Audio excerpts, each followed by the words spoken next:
Assalamualaikum warahmatullahi wabarakatuh. Saya Filbert Tasviana.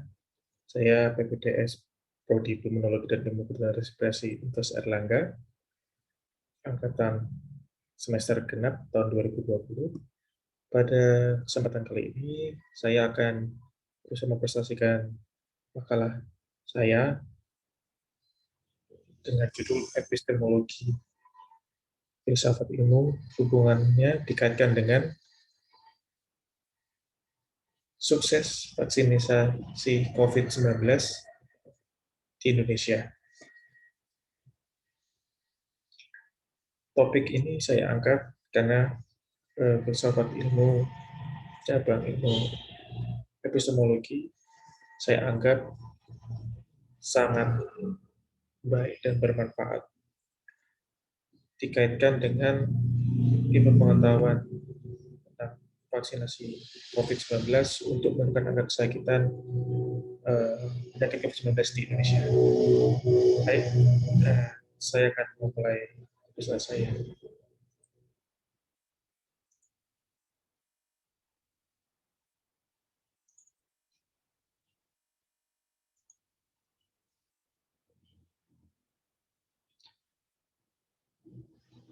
Kali ini judul yang akan saya coba angkat tentang epistemologi filsafat ilmu dalam menyelesaikan perkembangan COVID-19 di Indonesia dengan topik peran filsafat ilmu dalam ilmu pengetahuan, teknologi, dan seni untuk menyukseskan vaksin COVID-19 di Indonesia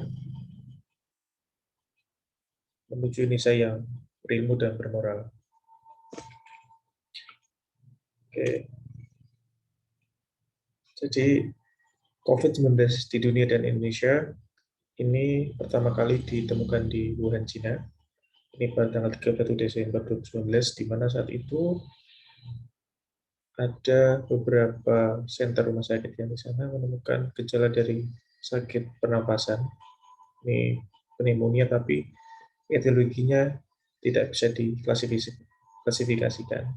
Hingga pada tanggal 30 Januari 2020, WHO menetapkan COVID-19 sebagai public health emergency internasional. Di Indonesia sendiri, COVID-19 mulai pada pertengahan Maret 2020 akibat dari penyebaran COVID-19 yang sangat cepat. Penularannya COVID-19 ini menular dari manusia ke manusia melalui perantara virus, di mana virus ini menyebar melalui droplet. Droplet sangat kecil ukurannya, ini kurang lebih 5-10 mikro, sedangkan virusnya sendiri ini berukuran kurang dari 5 mikro. Masa inkubasi COVID-19 rata-rata 5-6 hari dengan rentang perjalanan waktu 1-14 hari. Tapi dikatakan mencapai puncaknya pada hari ke-14. Manifestasi klinisnya apa? Manifestasi klinis COVID-19 itu dibagi menjadi 3, yaitu dari gejala ringan, ini mungkin dari badan biasa, capek, kemudian dari gejala sedang, ini bisa berupa gejala batuk-batuk, kemudian gejala panas, kemudian bisa diklasifikasikan dengan gejala berat. Ini gejala berat itu berupa gagal nafas, ini kesusahan untuk bernafas sehingga tidak bisa lagi menggunakan nafas spontan atau nafas biasa. Kemudian gejala bisa berupa septic shock, ini ditandai dengan adanya infeksi berat. Kemudian bisa berkembang lagi menjadi severe, jadi lebih berat lagi hingga menyebabkan gangguan dari multi organ. Diagnosis dari sepsis sendiri, diagnostik dari COVID-19 ini sendiri direkomendasikan oleh WHO pada saat pertama menggunakan pemeriksaan PCR. PCR sendiri adalah kita menghitung jumlah virus yang ada di dalam tubuh manusia. PCR ini merupakan golden standard atau pemeriksaan terbaik untuk mendiagnosa COVID. Tetapi dikarenakan PCR ini di daerah-daerah sangat terbatas, dikarenakan mungkin terlalu mahal biaya, kemudian tidak adanya alat, kemudian tenaga kesehatan juga tidak sanggup untuk mengoperasikan karena PCR ini dioperasikan dengan multidisiplin ilmu yang kompeten, hingga akhirnya salah satu screening yang bisa dilakukan adalah dengan menggunakan rapid antibody. Rapid antibody dianggap mengalami false positif yang terlalu banyak, sehingga bahkan bisa dikatakan false negatif. Jadi kadang pasien itu mungkin terdiagnosa COVID dengan RT-PCR, tapi bagian dengan pemeriksaan rapid antibody tadi dikatakan bisa memiliki hasil yang tidak positif, hingga akhirnya pada September 2020 bulan 11 tanggal ulangi bulan 9 tanggal 11 tahun 2020 WHO mengeluarkan rekomendasi melakukan rapid test antigen, di mana di sini tingkat spesifitas dan sensitivitasnya lebih baik di atas rapid test antibody, tapi di bawah dari RT-PCR. Pencegahannya seperti apa? Pencegahan dari COVID-19 dicanangkan oleh WHO berdasarkan lifestyle atau gaya hidup. Ini bisa dimulai dengan sering cuci tangan, menghindari kerumunan, jaga jarak, menggunakan masker, ketika batu dan bersih dan baik, serta isolasi bagi yang sakit, yang terjangkit sakit COVID-19, dan karantina untuk yang kontak erat. Artinya yang dimaksud adalah kita berusaha untuk mengisolasi diri sehingga diri ini dipastikan benar-benar bebas dari gejala COVID-19. Kemudian, salah satu bentuk pencegahannya adalah dengan vaksinasi COVID-19. Vaksinasi COVID-19 diharapkan oleh pemerintah Indonesia dari Kementerian Kesehatan terutama untuk menurunkan angka kesakitan dari COVID-19. Tujuan dari vaksinasi ini adalah sebagai imunitas pasif, di mana kita diberikan virus yang sudah dilemahkan, kemudian disebut dalam tubuh, supaya terbentuk antibodi terhadap virus tersebut. Di samping itu, yang paling utama adalah kita tetap menerapkan program 3M, di mana 3M itu adalah menjaga jarak, jangan lupa cuci tangan, dan tetap memakai masker. Nah, selanjutnya kita akan berbahas tentang filsafat. Apakah filsafat? Filsafat itu muncul di sini berdasarkan mitos dan kepercayaan pada awal mula dari filsafat. Kemudian fenomena alam ini pada abad 5-7 sebelum Masehi, di mana orang mau tidak mengatakan diri pada agama dan kepercayaan. Di sini dikatakan filsafat mulai masuk fase modern, hingga pada abad ke-12 Masehi jadi kemajuan ilmu pengetahuan dan teknologi, di mana di sini adanya muncul perguruan tinggi dan ordo-ordo. Kemudian ada harmonisasi hubungan antara akal, logika, wahyu, dan natural. Kemudian di abad 14-17, perkembangan semakin pesat. Kemudian filsafat merupakan manusia dengan kemampuan berpikir. Di abad 18-19, filsafat merupakan usaha manusia untuk mengetahui bagaimana cara dan apa sarana dipakai untuk mencari kebenaran kenyataan. Jadi di abad 18-19 ini filsafat mencapai puncaknya, di mana manusia sudah mulai mencari kebenaran kenyataan. Ilmu pengetahuan, teknologi, seni mulai dipadukan untuk mencari sebuah kebenaran. Definisi filsafat itu dari bahasa Yunani, itu arti filosofia, di mana dikatakan sebagai metode kebijaksanaan, dan kebijaksanaan ini berdasarkan kajian masalah mendasar seperti eksistensi, pengetahuan, nilai, akal, pikiran, dan bahasa. Kemudian filsafat juga diartikan sebagai tata tertib dengan bebas sedalam-dalamnya sampai ke cerdasan suatu persoalan. Menurut pengertian lain, filsafat diartikan sebagai ciri khusus seperti analisis, pemahaman, deskriptif, evaluatif, interpretatif, dan spekulatif. Cabang filsafat, ini ada ontologi, di mana ontologi itu membahas keberadaan suatu yang bersifat konkret. Jadi, bidang ontologi adalah membahas sesuatu yang bersifat konkret. Di sini dikatakan konkret berarti bukan hanya abstrak, tapi benar-benar real. Di mana ontologi ini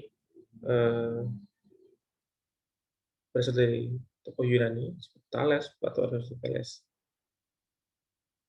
Ontologi sendiri mempunyai dua sudut pandang. Yang pertama, kuantitatif, ini berdasarkan jumlah, itu dengan mempertanyakan apa yang itu tunggal atau jamak. Jadi, di sini dikatakan bahwa pertanyaan-pertanyaan itu kan menjadi sangat banyak untuk mencari kebenaran. Kemudian yang kedua ada kualitatif, yaitu mengatakan kenyataan itu bersifat mutlak, absolut, atau dia hanya bersifat semu. Di sini dikatakan kualitatif ini sebagai realitas dan memiliki kualitas. Kemudian cabang filsafat yang kedua adalah sosiologi. Sosiologi di sini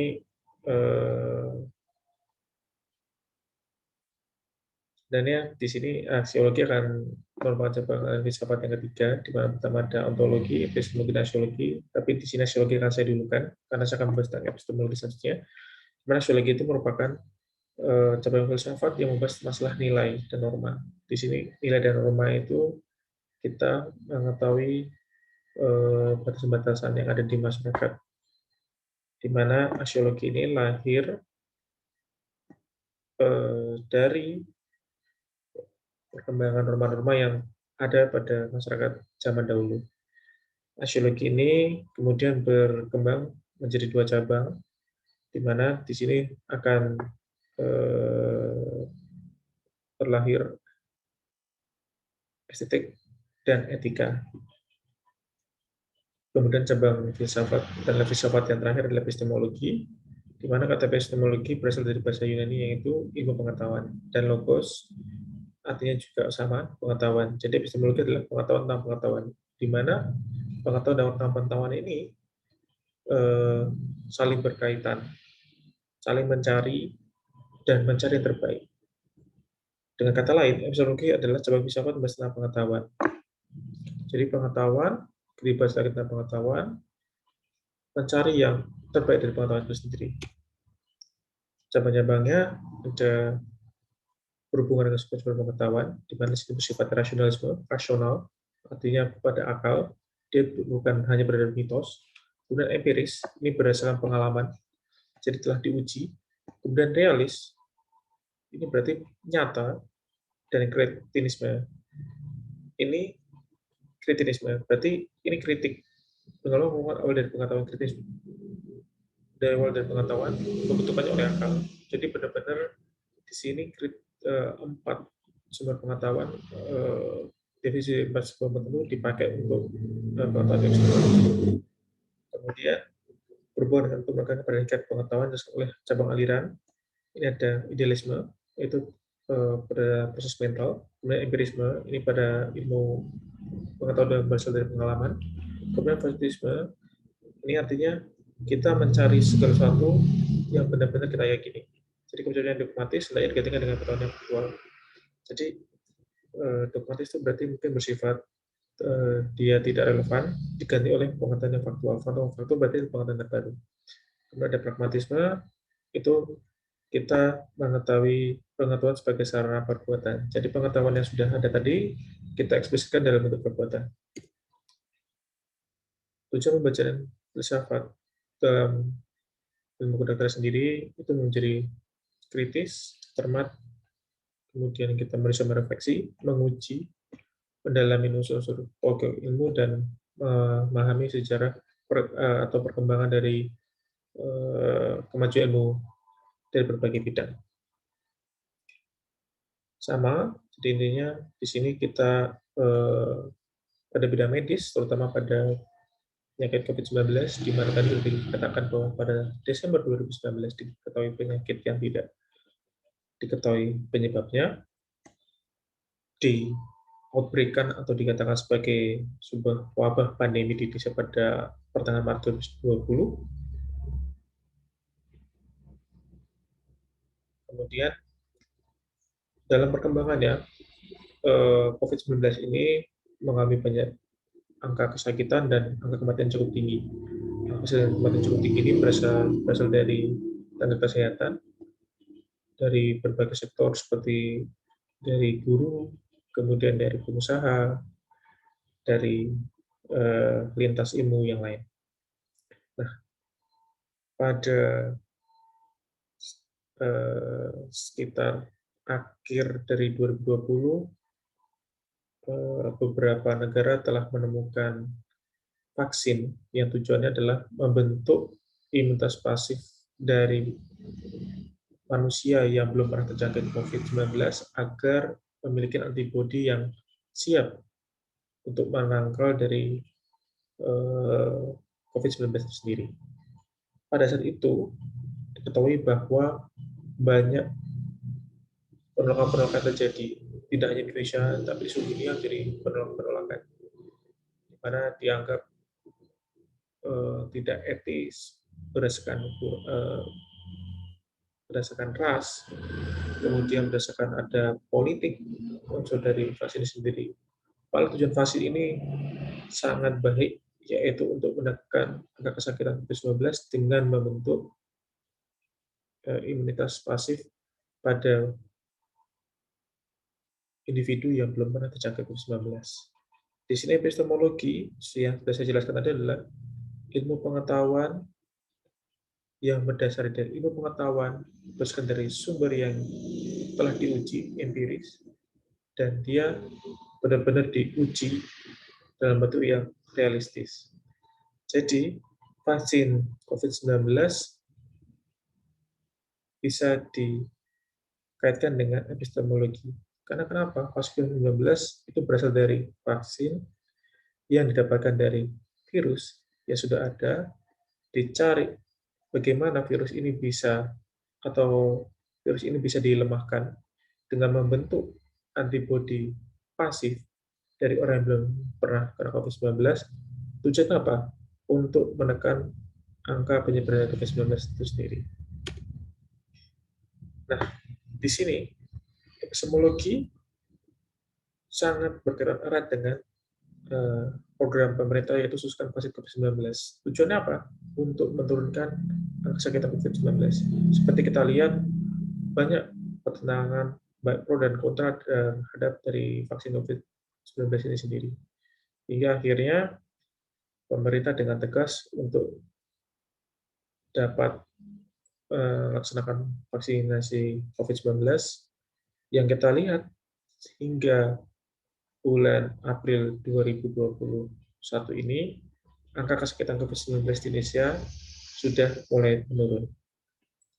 Berarti dapat saya simpulkan bahwa epistemologi filsafat ilmu ini hubungannya dengan program vaksin COVID-19 sangat-sangat berkaitan, di mana epistemologi selalu berdasarkan ilmu pengetahuan, ilmu yang faktual, bukan hanya bersifat dogmatisme. Kemudian di sini dengan mengikuti segala sesuatu yang sudah diuji untuk kita bersama dapat dieksplisitkan ke manusia, target sesuai vaksinnya berhasil hingga kita simpulkan atau kita dapatkan bahwa kesakitan akibat COVID-19 pada awal April 2021 sampai saat ini mengalami penurunan yang cukup signifikan di Indonesia. Nah, apakah manfaat dari belajar PPL? Jadi probability learning ini memberikan manfaat yang sangat luar biasa. Terima kasih untuk menampung Dr. Adib yang telah memberikan materi yang sangat luar biasa dengan cara untuk kita menelaah tentang suatu masalah itu dengan sangat luas, sangat luar biasa. Jadi, maka penelitian PBL ini sangat bersifat sistematis dan kritis terhadap perkembangan ilmu pengetahuan yang ada, kemudian dapat memberikan pendasaran logis terhadap metode keilmuan, dapat mengembangkan ilmu teknologi kedokteran, seni, lalu berkat epistemologi Indonesia lebih cerdas dan bermoral yang mulia. Ini daftar pustaka yang saya cari, ada beberapa daftar pustaka. Kemudian epistemologi dan perkembangan ilmu pengetahuan berdasarkan alasan-alasan teori tentang vaksinasi COVID-19 sangat menarik, dan landasan dari epistemologi yang saya angkat pada topik makalah saya kali ini sangat memberikan beberapa poin-poin penting, hingga akhirnya dapat disimpulkan bahwa epistemologi filsafat ilmu dengan program vaksin ini benar-benar dapat menurunkan angka kesakitan COVID-19, di mana sebelumnya program vaksinasi ini dikacaukan oleh beberapa isu-isu yang sangat tidak benar. Sehingga ini saya pikir sangat tidak baik untuk perkembangan ilmu pengetahuan yang lebih baik, empiris, rasionalis, kemudian berdasarkan ilmu yang ada faktual, ini sangat luar biasa. Kemudian excellence with morality. Jangan lupa untuk like, subscribe channel YouTube dengan hashtag Etnografi TV, komunitas YouTuber UNER, dan Filsafat Ilmu. Terima kasih. Saya ucapkan terima kasih sebesar-besarnya kepada pembimbing saya, Bapak Dr. Adib, kepada Bapak Dekan, Prodi FK UNER, kemudian kepada para sahabat saya, hingga akhirnya program virtual yang berdasarkan dari makalah yang saya buat dapat saya tampilkan dan saya angkat pada kesempatan kali ini. Akhir kata saya ucapkan wabillahi taufiq wal hidayah. Assalamualaikum warahmatullahi wabarakatuh.